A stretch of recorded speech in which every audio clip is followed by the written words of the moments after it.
right, folks, back on the Bossman show, going over to Alcorn State in the SWAC. Hope to see him in Atlanta this year at the Gateway Center. Hope to see him there in the tournament there. Coach Jake Morton from the Bossman show. Coach, good to talk to you, brother. How things over there at Alcorn today, brother? Good morning, Bossman. Well, good afternoon. Things are going well. Just finishing up a little workout at practice this afternoon, well, this morning. A little workout and practice weights. So we had a full morning. Guys are off to lunch and off to class, but things are going well. Thanks for asking. Yes, indeed, Coach. Coach, I'm asking you, man, having a whole new roster as you do, how important has summer been to kind of establish your culture, establish your way of doing things, and establishing kind of seeing what you have before you come back for the fall here in August? Well, that's what this whole summer's about. It's just trying to pour some cement in that foundation. You hit on it. Your culture, the way you want things done, the way your expectations. We have a saying this summer: the 3 C's: communicate, emotional connection, and concentration. Concentration, communicate, and emotional connection. Connection, concentration, communicate. That's been our whole focus this summer, man. It's just to try to get these kids to understand that those 3 things are going to be vital for us going forward. But it's all, like you said, it's pouring that foundation. It's trying to establish our culture and get these guys off to a good start. And Coach Morton, also talk about this piece of it, the weight room, because we know basketball is the longest sport, covers 2 semesters. You want to be going into March, starting in November for us games. We're practicing really tough come August once you get back from this break here. How important to teach these guys about that prehab, that rehab, that recovery, so they can be healthy and not get those knick-knack injuries that will keep them out for weeks, rather they be strong and be ready to go with their nutrition and with their core body strength? Well, we're working hard at that, boss man, in terms of getting these guys in weight room 3 days a week. We live in 2 different groups, a 7 o'clock group, an 8 o'clock group, Monday, Wednesday, and Friday. Our rehabs, we're rehabbing 3 days a week at 1:30 most days, just trying to get their bodies right, recovery, getting their legs feeling better. Obviously we're on the floor, get up to 4 hours for the week. So we're on the floor. We practice twice a week, an hour a day, and get some individuals in there as well. So, we're trying to cram it all in, but we're not trying to give them too much because you don't want to burn them out. Like you said, it's one of the sports that goes over 2 semesters. Now it's going over summer in 2 semesters. So you don't want to give them too much too early. But, I think we got a really good taste of what we're going to be doing going forward. But the guys are working really hard. And like I said, those 3 C's, I think their concentration is getting a lot better, understanding what it's going to take to get it done at this level. We do have a lot of kids out of the portal as well as some JUCO transfers. So we're kind of trying to blend all that together this summer. And Coach, that connectivity piece is so important because you can't play everybody. So it's going to be some guys who are not going to play, but you'll still be a team player. And if you're not connected as a brotherhood, it could be some sauces in the locker room. But if you're all on one accord, it's going to work itself out because we know with basketball and sports, unfortunately, injuries do happen. Things happen. You make an opportunity. Just be ready when your numbers call. By all means, you give them, be ready and perform. You may get more. Well, you're right about that. We have 15 guys on our 15-man roster. All 15 are not here. One of our big kids is still over. He had a visa issue. He's 7'2". He's over in Morocco. He will be here starting the school year, but we got his visa straightened out. And we have another young man who broke his foot during last year's JUCO transfer, broke his foot last year, who did not participate in camp. So we had 13 of the 15 guys here. But you're right. It's one of those things where everybody has to be singing out the same hymn book. We got to be all on one accord. You can only play about 8, 9, maybe 10 guys. And like I said, we do have a 15-man roster. So, but the good thing about what's going on right now with this team is these guys are going to determine and figure out who's going to play. That's not see players think the coaches kind of no, you guys figure it out in terms of what you do and how you prepare and how you get things done and how well you play, how well you can concentrate. Remember the playbook and execute things. I mean, you guys are going to determine who plays. So we're not quite at that point yet where we're trying to narrow down our roster in terms of minutes and playing time. We're not even close to that just yet. We're just trying to get these guys in to figure out a few things, a few little strategic things that we're going to do throughout the course of the year. So we're not even at that point yet where we're trying to figure out who's going to play the minutes just yet. We're not at that point just yet. No doubt, Coach. And for you, I'm asking you this, man. I know you coached with somebody I know very well with Coach Ham at Florida State. Now you took this opportunity at Alcorn. So talk to me about the opportunity. What stood out to you about coming to Alcorn State after Coach Bussey did a good job there next to Chicago State now. So talk about just with the opportunity to go to Alcorn and see what it's about and really put your step on the program.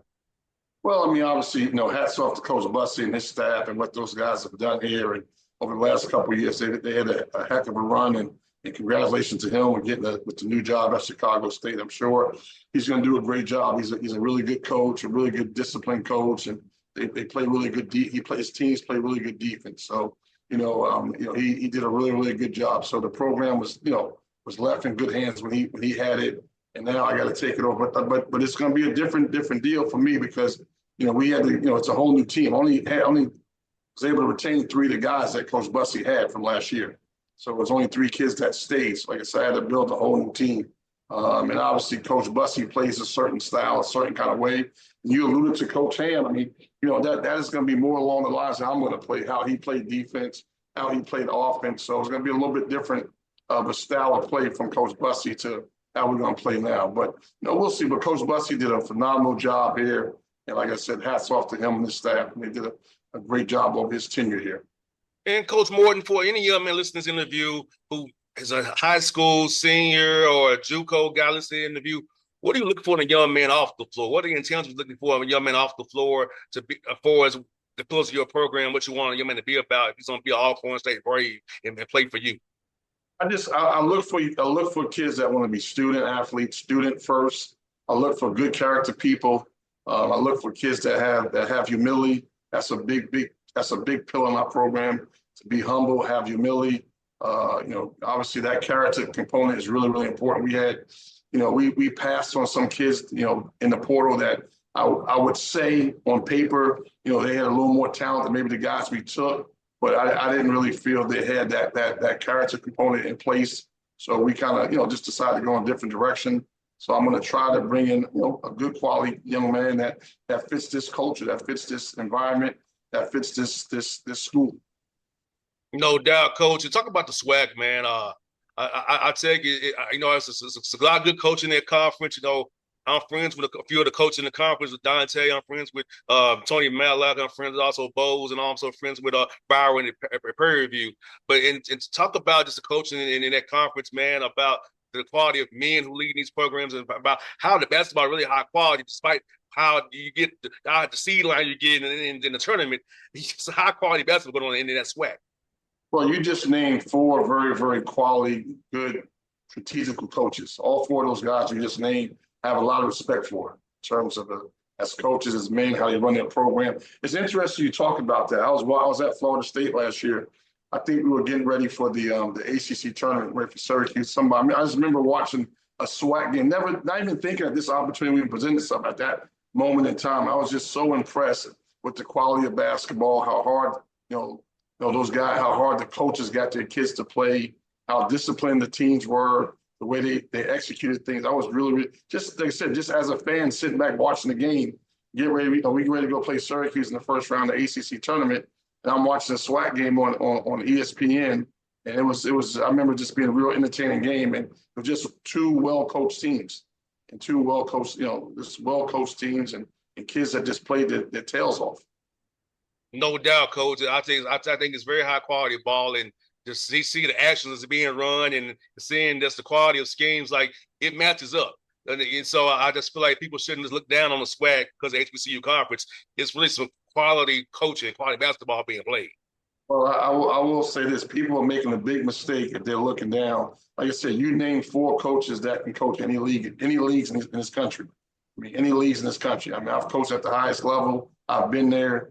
You named a couple of guys. And obviously, Dante is a great coach. You named the head coach at Prairie View, great coach. The head coach at Southern, great coach.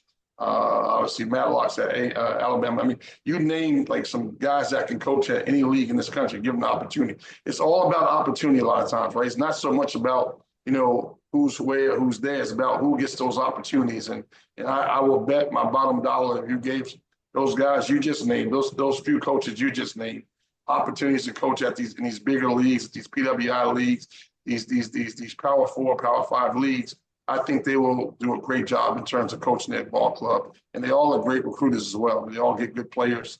There's just really good talent in this league. So much of this is about opportunity and getting the chance to have that opportunity at a higher level.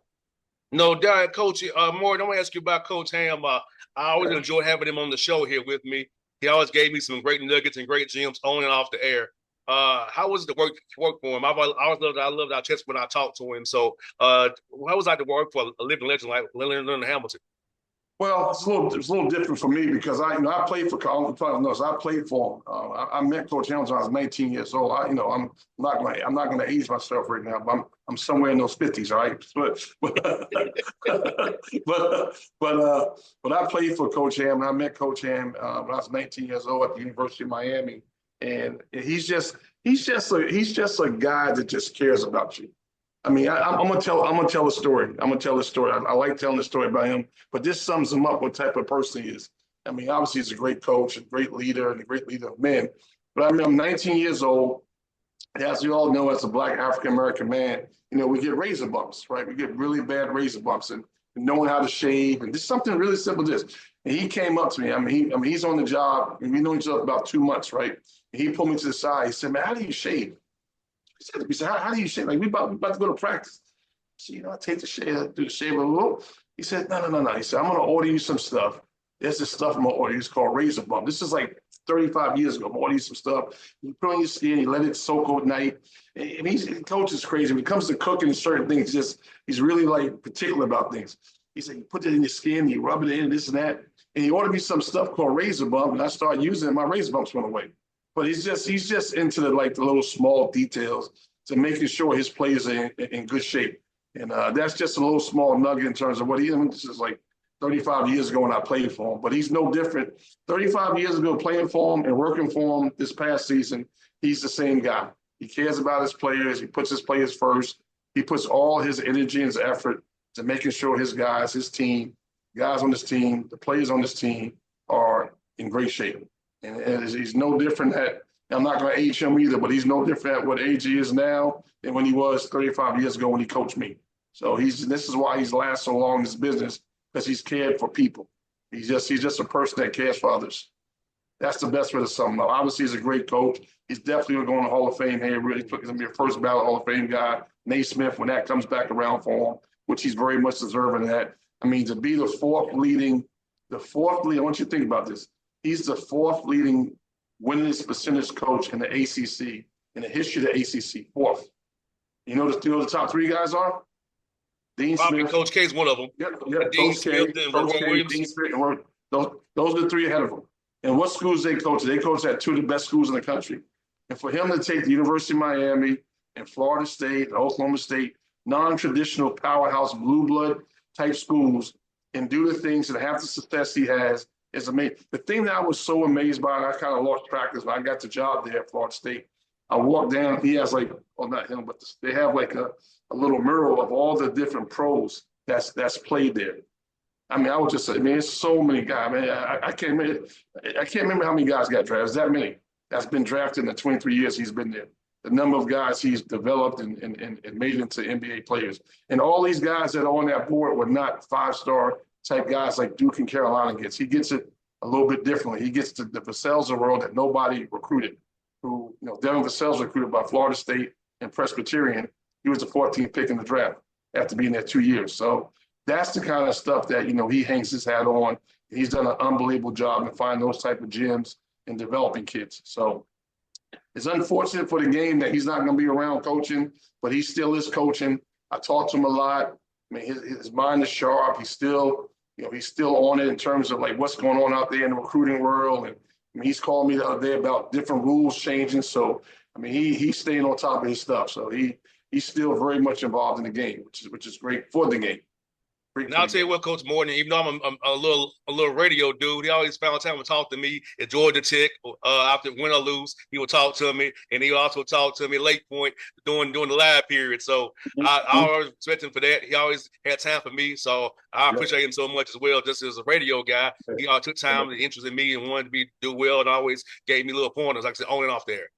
Well, one of the things I told you about is going to be a pillar of this program at Alcorn is going to be humility And I've learned that from him, playing for him as well as working for him. I mean, he's one of the most humble people in the world. You would never think. I mean, you walk through an airport with him, he's just a very humble person. I mean, obviously people try to, take pictures and, people recognize him as just, it's always surreal with me when I walk, through public places with him. But he's just and he always takes time to do it. And he's just a very humble person. I mean, he's really embraced what he's done over the last 50 years really, really well. Being the head coach at the Oklahoma States, to Miami, to Washington Wizards, as well as obviously his last stop was at Florida State. He's just been very humbled. He's very grounded in his religion. I think that's what helps him keep that center focus. And he's just the game is going to miss him. The game is going to miss him. 100%. And Coach Morton, for you, man, at what point did you decide you want to get into coaching, man? Where did you kind of catch that bug to want to coach? My dad's a high school coach, and I didn't want the bug to coach. I feel like on the radio, I win every day. On the radio, I win every day. I don't have to worry about wins and losses on the radio every day. But when did you kind of get that bug to coach, man? I think it was getting back to Coach Hamilton. It was with playing for Coach Hamilton at Miami. I got hurt. I mean, I had an injury play career. I was a pretty decent player, but I got hurt, blew my knee out one year. I broke my hand, so I had a lot of injuries. And so through that process, I was on the sideline a lot. I mean, I was still around the team, involved with the team, but doing stuff, with the coaches and just being in the office with them more, trying to stay active with it, doing the clock during practice. And that's when I really knew. I said, I really, when I'm done playing, I had the opportunity to play professionally as well. I said, when I'm done playing, I want to coach. I knew that when I was probably 19, 20 years old, but it was through those injuries of me just sitting there and having a different perspective of what I was doing, up in the offices more with the coaches and at the shot clock and working the clock during practice and not really participating, but taking it from a different perspective, holding the clipboard on the sideline during games and that kind of stuff and helping those guys out with different things during the games. So that's when I knew that this is something that I would want to make a career one day.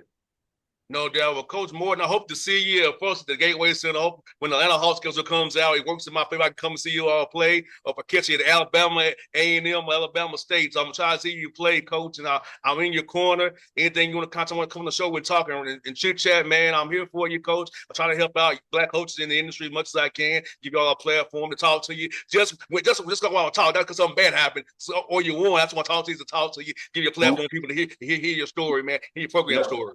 Yeah, well, listen, boss, I appreciate you, brother. I've admired you from afar. I've watched your work. You do a great job. Obviously, Coach Ham speaks highly of you. I talked to him about this. He said he thought you was one of the young up and coming dudes in this business, bright young man. Obviously had a great perspective, and your podcast was really good. That's why I always like doing it. So it's my honor, to be on air and to participate with you and your audience and kind of share what we got going on down here at Alcorn. No doubt, Coach. Well, I'm glad to hear that from Coach Ham. He's one of my favorites as well, and I'm glad to have you on for doing this with you many more times, Coach. And I'm always here for you, brother. Now, I saw your lineup, man. I see you got Coach Locks up tomorrow, right? Yes, sir. Yeah, man. We open up with those guys. Tell Coach Luke Locks to take it easy on us their first game. We open up with those guys. Yeah, man. Look, I got Mike Bibby as well tomorrow. I got a heck of a lineup. This past week I had Eddie George on the show, former coach of Tennessee State, Braxton Harris. So I'm hitting them. I had Kevin Sampson on too, Coach, a few weeks ago. So, oh my God, you got like I said, I feel honored to be part of this lineup, man. This has been awesome, man. This has been my pleasure, and just tell Coach Locks, man, take it easy on the Braves. We roll there November 4th. I shoot, brother. I got you, man. All right, I appreciate you, my man. Appreciate you, Coach. Folks, that's Jake Morton on the Bossman Show from the Alcorn State Braves out of the SWAC.